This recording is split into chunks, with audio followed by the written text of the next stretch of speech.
ऐसा मानक जी, इसमें सबसे ज्यादा चिंता का जो विषय है वो है राजस्थान का। वहां पे भाजपा की सरकार है। अमूमन ये होता है कि जब उपचुनाव होते हैं तो जो सरकार होती है वही अक्सर ये चुनाव जीतती है। ये उपचुनावों का इतिहास है। अपनी ही सरकार के कार्यकाल के दौरान 4 में से 3 सीटें खोना, ये वाकई बहुत गंभीर बात है और ये हतोत्साहित करने वाली बात है और इसका बड़ा गंभीरता से मूल्यांकन करना जरूरी है।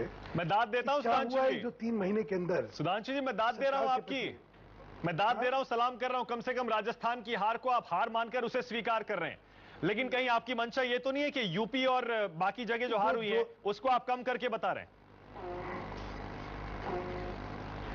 मानक जी, ऐसा है, एक जो हार है वो तो हार होती है, लेकिन उसका विश्लेषण है, अगर वो ईमानदारी से करेंगे तो सही निष्कर्ष पे पहुंचेंगे। चलिए फिर ईमानदारी से करिए, अगर पूर्व नियोजित ईमानदारी से करिए फिर सुधांशु जी, बिल्कुल ईमानदारी से करिए और बताइए। हमारा सबसे बड़ा सवाल यही है, क्या ये हार मोदी की हार नहीं है? तो जी नहीं, इसमें मोदी की हार तो कहीं आती नहीं है। पहले तो स्थानीय उपचुनावों को अगर आप किसी नेता की हार मानेंगे तो शायद ये आप उनके साथ जीत होती तो जरूर मोदी की, लेकिन हाँ, ये गंभीर चुनाव, ये गंभीर परिणाम है। नहीं, विनोद जी सही कह रहे हैं, जीत होती तो आप मोदी की जीत बताते हैं। आज आप बिल्कुल कांग्रेस की स्थिति में आ गए। जब कांग्रेस हारती थी आप बोलते थे अब देखिए ये हारेंगे तो नेता अपने ऊपर ले लेंगे, जीतेंगे राहुल गांधी की बता देंगे। अब आप बिल्कुल वही कर रहे हैं जो कांग्रेस करती है। आप बोल रहे हैं कि ये मोदी की हार नहीं है, जीत होती तो मोदी की बताते। नहीं मानक जी, अगर जो अब विधानसभा चुनाव होंगे ना, उसमें अगर हारेंगे तो हाँ, उसमें कहीं केंद्रीय नेतृत्व पे भी वो बात जाएगी, लेकिन उपचुनावों की हार को उससे जोड़ना ये अतिशोक्ति है। अच्छा चलिए, ये मान है विधानसभा के चुनाव होंगे, उनमें हारेंगे तो वाकई हाँ बिल्कुल मानेंगे, उसमें क्या बात है। चलिए ये भी बहादुरी की बात है। मैं कह रहा हूं सुधांशु जी, ये भी बहादुरी की बात है, ये भी बहुत बड़ी बात आप कह रहे हैं कि महाराष्ट्र, हरियाणा, झारखंड में हार गए तो हम मान लेंगे कि ये केंद्रीय नेतृत्व की हार है। एक और सवाल है कि उपचुनाव का ये एक राउंड नहीं है जिसमें आप हारे। उत्तराखंड में आप हारे, बिहार में आप हारे, उसके बाद अब यूपी और राजस्थान में करारी हार मिली है। ये ट्रेंड चल रहा है सुधांशु जी। इसका मतलब यह है कि हनीमून पीरियड कब का खत्म हो गया है।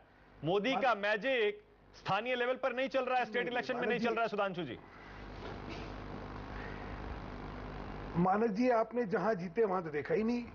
असम में हम 37,000 वोट से जीते हैं, सिलचर की सीट, जो कि संतोष मोहन देव जी की बेटी उसकी सीट है और अभी लोकसभा वो जीती थी। अच्छा चलिए, उसके लिए वाह वाही दे देता हूं मैं। असम और पश्चिम बंगाल की दाद दे देते हैं, वाह वाह कर देते हैं, वाह बीजेपी को वाह वाह कर देते हैं, पीठ थपथपा देते हैं असम और पश्चिम बंगाल के लिए। लेकिन लेकिन ज्यादा जो जहां पर इज्जत दाव पर है आपकी, वो यूपी में, राजस्थान में है। गुजरात चलिए फिर भी एक बार छोड़ देते हैं, 9 में से 6 आप जीत गए। वैसे कांग्रेस कहती मेघालय में हम जीत गए। हाँ, जैसे कांग्रेस अपनी हार पर कह देती है हाँ देखिए नॉर्थ ईस्ट में हम जीते हैं। यूपी पे आ जाते हैं। हाँ बोलिए। नहीं, अब यूपी पे आ जाते, अब यूपी पे आ जाते हैं। हाँ, यूपी में हार हुई, ठीक, पहली बात यूपी में हार हुई, लेकिन उसका निष्कर्ष क्या है और उसका मूल्यांकन क्या है, इसको अगर मुझे 2 मिनट देंगे तो मैं बहुत आपका आभारी होऊंगा। पहली बात थी कि यूपी की राजनीति बहुकोणीय राजनीति है। जब भी मुकाबला होता है तो मल्टी कॉर्नर मुकाबला हुआ करता था। यहाँ पे कंप्लीटली बाइपोलर पॉलिटी हो गई है। ठीक है, उसके एक अपने फॉल आउट्स है, जो कि बाय इलेक्शन में तो सार्थक है, शायद जब इलेक्शन होता है तब नहीं होता है। दूसरा एक और है, यूपी का एक इतिहास और याद रखिएगा, और खासतौर से ये मैं सापा के लिए कह रहा हूं। जब पिछली बार कार्यकाल में सापा थी तो 18 सीटें जीती थी ये बाय इलेक्शन में, जबकि इनकी सिर्फ 5 सीटें थी। और जब यही इन्हीं सीटों पे विधानसभा में 2007 में इलेक्शन हुआ तो सिर्फ 6 सीटें आई थी। उसका कारण है, उसका कारण यह है कि एक तो मैंने आपको ये अभी मल्टी कॉर्नर पॉलिटी बताया। सर एक सेकंड सुधांशु जी जितने पॉइंट्स आप गिनाना चाहें गिनाइएगा, एक एक करके बात करते हैं ताकि बहस होती जाए। आप कह रहे हैं मल्टी कॉर्नर होता था फाइट, अरे तो बीएसपी अगर नहीं लड़ी तो उसका वोट आपको भी तो आना चाहिए था। इतनी तगड़ी लहर आपकी चल रही है, वो सारा का सारा वोट उधर क्यों चला गया? लेकिन सुधांशु जी, असेंबली में यूपी की एक सेकंड मैं ये बस ये आंकड़ा बता दूं जरा।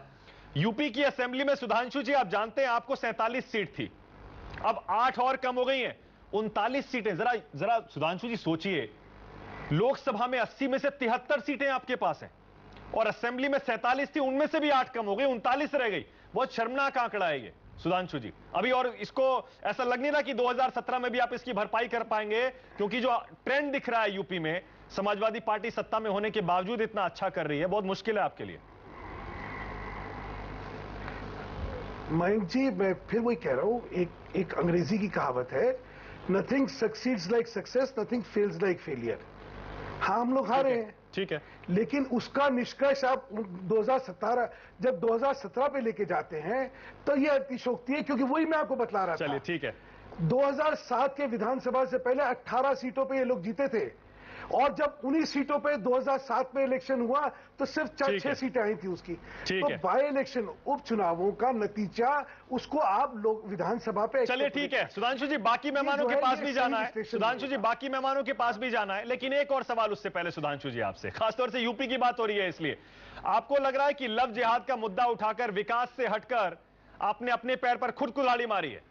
बीजेपी लव जिहाद लव जिहाद लव जिहाद कर रही थी, विकास भूल गई एकदम लोकसभा की जीत के बाद, और लोगों ने पूरी तरह से नकार दिया, रिजेक्ट कर दिया आपके लव जिहाद और कम्युनल पॉलिटिक्स को।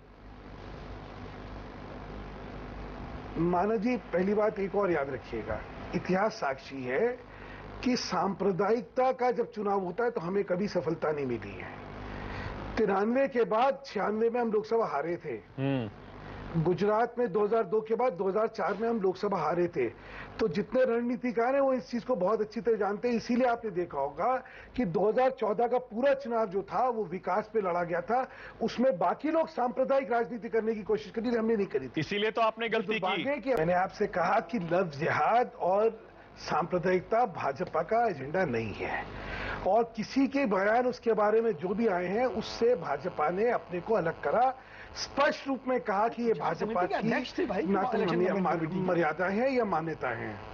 तो सुनिए सुनिए सुनिए, एक चीज नहीं, दूसरा क्या है कि जैसा मैंने आपसे कहा, प्रत्याशी जो थे वहां के उनके विषय भी बहुत थे, ये स्थानीय परिप्रेक्ष्य से बहुत बड़ा है। सुधांशु जी एक सेकंड, नहीं सुधांशु जी एक सेकंड, सवाल का जवाब नहीं है। विनोद जी कह रहे हैं और ये सच है, आपने यूपी के बाई इलेक्शन के लिए चुनाव प्रचार की कमान योगी आदित्यनाथ को आधिकारिक तौर पर सौंपी थी, और उनको इससे आप इनकार नहीं कर सकते। पूर्वांचल से निकाल कर सब जगह घुमाया गया उनको, मतलब ऐसा। अभी तो आपने सुना वो ये कह रहे हैं मैं 4 जगह तो गया ही नहीं था, मुझे रोक दिया गया था। और एक और बतला देता हूं, अभी बात आ रही थी स्टार प्रचारक के, हमारे 20 स्टार प्रचारक थे, प्रदेश के 20 स्टार प्रचारक थे, हर एक कोई था।